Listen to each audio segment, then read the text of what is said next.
Hi guys, so our good friend, the Right Honourable Gentleman from the 1800s, has been somewhat of a naughty boy, it seems.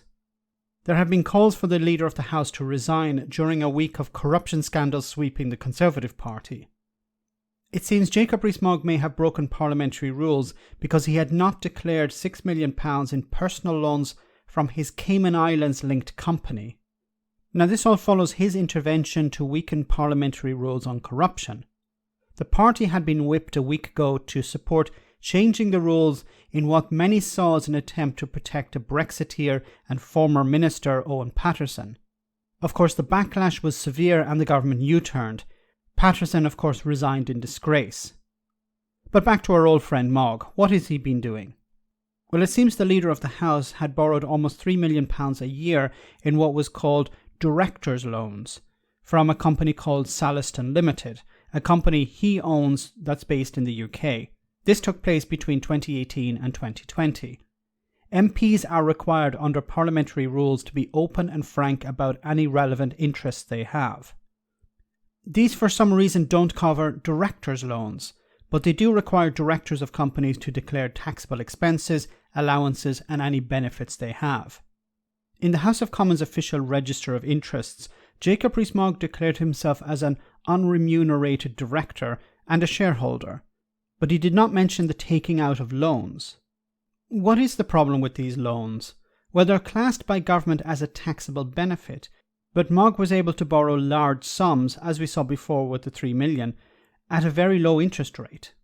Jacob attempted to defend himself by saying that these were not earnings, so he was not required by Parliament to declare them. He also said that he had not broken any rules. What are these loans for?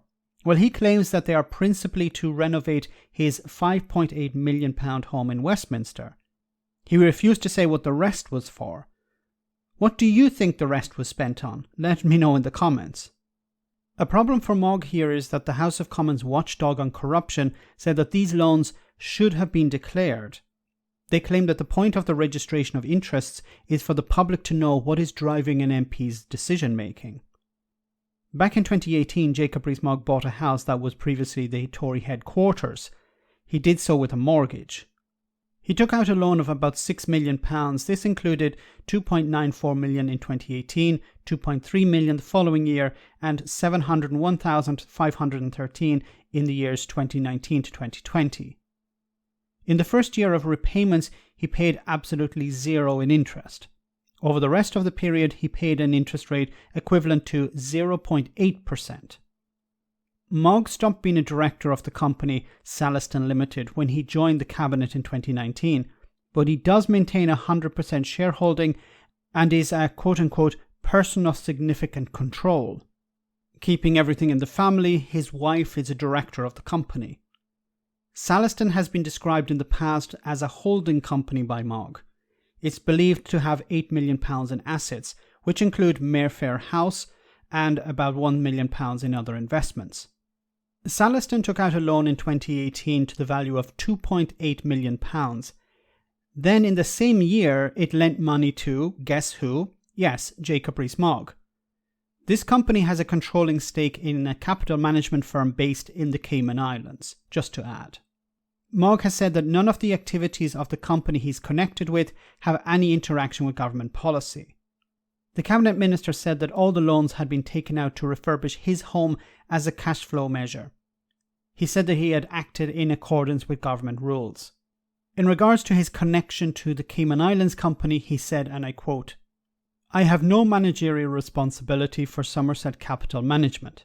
However, I know that the Cayman Island company purely provides a fund for non-UK investors, but any and all money it makes returns to Somerset Capital Management in the UK, where it pays full UK taxes." What is Jacob Rees-Mogg's reason for being a Member of Parliament? Is it to make Britain a better place? Is it to represent the people of his constituency? Or is there another motive here? He clearly isn't an MP for the money, as he's likely making much more via his companies and investments. Is he attempting to create loopholes to help himself or others like him? What is he playing at?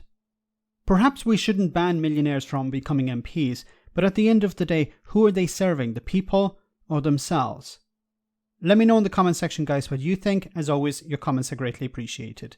Thanks a lot.